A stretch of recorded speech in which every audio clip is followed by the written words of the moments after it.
Talafal nei au uli o le whaau poponga o TALA le tio Polynesia. E manatua pēr taimi au na o le fionga whau muina tolu ono whaau la tane tia liunga i le malo. A o ngalue ai e tunu o e mamao mō malo au whaatasi. Matali umai ai i Samoa mangalue o sa whaipulo le pālmene ma veai o stasio minista i longa i ona taimi. O le asonga fua le vai o sonei i ona toe sauninga ma awai atu i aitanga te taua loa o umia tō whinga wha le malo. O le nganga whaaftai na wha leo e le sui pālmia tuala Josefo Bonifacio le ma ewo le tautua atunu. O le fionga whamuina ma ia tau au atu iai. I le whanau ma le ainga le fua o le saoltonga o Samoa. O le lona i fitus fuluiva tau sanga le soifua whamuina le watu malo ai peitai. E mana tua a o soifua o ia o se sui o le HRPP, Human Rights Protection Party. Ai o le awhiwa se lau no fitu le iwa fitu sanga lue mo malo au whaatasi i Samoa, Filipaina, o Fiti, Sudan, Bangladesh, Vietnam, o Pakistana. O le tau sanga awhiwa se lau iwa le lua awhio ngā lue lava i ngā ruenga misiona a malo au whaatasi i Timor. Ma whaase ea nei i le pūleo le ofisa o malo au whaatasi Georgia. Ma toe fo i mai ai i Samoa, ai fili mai ai e lona i tū malo o palauli le whaalwha le lua whemaletasi. Sa avea ma ministau ngā luenga i lana nofo i ngā mua. Ai tō fia le ministau si o manga, ina ua toe manu malo mai le palo ta tele lua whemaleono. O ia sa tai fono i tā longa le Pasifika i Samoa lua whemalefitu ma toe manu malo mai foi. I le palo ta tele le lua whesfuta si ma avea i loa o le ministau tupe.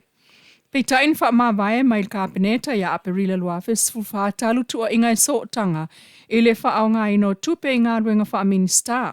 Ma wha awa wai le pālemia ia tu le epa ngā ruenga le minister o tupe. Ai tō fia ai ma minister langolango o le si o manga. Na toe manu malo mai fo il pālo ta tele le lua whesfulu ono. Ai whaia ina i le pālo to le lua o lua tasi na ua tu lai mai ai le sui o le whāsa i lona i tu malo. E mana tu ai pēr le tautua malo le fo i tamali i longa o Samoa. Le fionga whamuina tō luono whaola tane tia liunga. E mamole tuai ma wha mai senga ai o wha maa whanawhananga a inga na lua, ai o le nofo alo. O le awai o tina nofo tane la iti, po le vaenga FOU le ua ofia nei i le polkalame o nofo tane le SVSG, le Samoan Victim Support Group.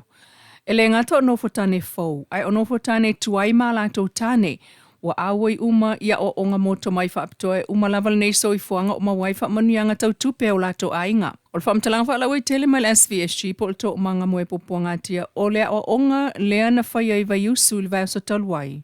E tutusa lava ma o onga whaapisi si la iti na whaia fo i isi a fio anga o lea tunu. Ma avane aili poti o whaamanuianga ua maua le whaala popotonga lea o le nofutane. O iai poto i le whainga o sei, o e lei, o kekepua, ama isi to mai whaapisinisi. O tina umalawa nasa awai o onga whaapisinisi al SVSG. Ai o le fiufianga sili, ina ua moli mawina le iai o nofo tane FOU po o tina talavau. O le o onga lena whaia i vai usul vai aso taluai o atu le 5 na awai atu. Mai ua tālusanga i nai fo i nisi o onga whaapea mai tua. O vaianga umalawa ia, e awa ese ai le whaasino 5 i tina po whawhine.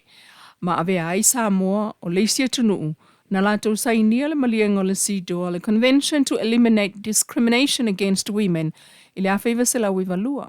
Ma langoina, e le SVSG ana ngā ruenga whaatunu e peo le una i o le tamau a inga tawala i le wha oa ina o le tina. Ai o le awai fo i o tamai le o onga o le isi le awala le ngā lue whaatasi o le ngā li e si tia le tamau a inga o la ainga. Masauno ai le presidente o le tō manga sili niu Lena Jang o awa noa umaia e tatau na pulpulu 5 i ai ma le aloa i o le aia tatau o tina fo i la tau e ilo aini mea FOU. Ai o le una ia o tina ma la tau taito lua e ngā lue whaatasi ma wha awa wai lava o na maua e a inga le fi le mu. Ai o le tunu saonga le mu. O le tausanga nei a toa iai le lua se fulu tausanga. Talu o na whaavai mai ngā ruenga SVSG to o manga moe popua ngātia i Samoa. Ma maualunga ai le tūla i mai o tina nofutane i o lato si o manga.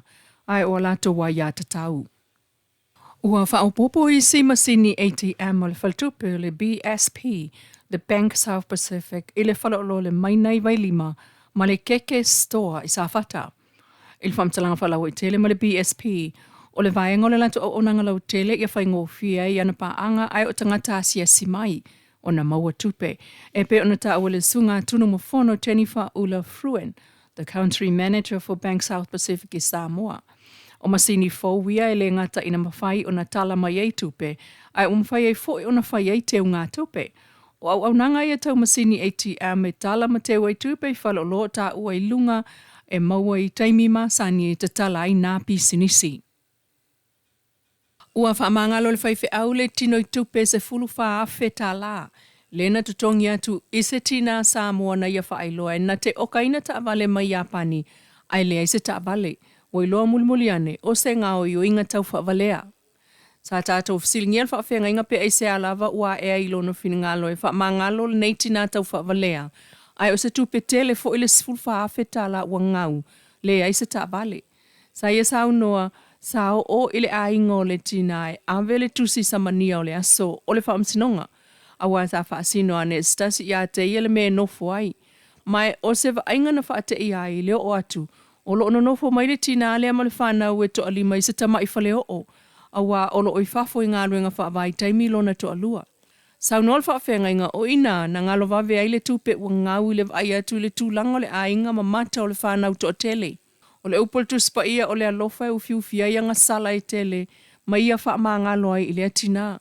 Ua umala na ia whaawi i tua la na tangi mai le stala i mulinu ue solo ia. Awane i whaisa wha masinonga. Sa afsilingia le stala mafua anga le whaawi i tua o lana mata upu. Ai sa ia whaailoa iai mafua anga i pei o na ta ua i lunga. Wai mai le whaafenga inga sa whaafutaiane le sui o le ofisa. Whaapeane o se taimi mua lea. Ua tupu wai se me whaape u whaamangalo le tupetele. Sul whaafe TALA. Mai tawina le telefo i onisi wha tau ta avale tau wha avalea i Samoa nei. Ai olo o iai lava au nanga wha maoni lea na toe okai leisi ta avale le whaife au. Ua whialua iai nei. Ile ma leisi. Ele i loa le tina tau wha avalea lea na ngau ai le tupe le whaife au. Ua wha amangalo ia. Ua wha aui i tua le tangi. Ua toe mawale li ipango ta ialau i titi tua lima. Ua whaafitai ai le pūlengo le matanga ruengo leo ai o le komisina au apa au longo i tinu Filipo se vaenga o le tinu na lato fsosoni le ngā ruenga a leo.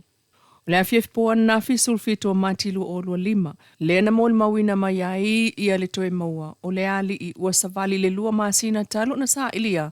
Ele matanga ruenga ona ile ngata ina sola mai i tua ma le fale pui. Ai o ta ua ele ofisa o leo le lamatia ai o le nofo saonga le mua le tinu.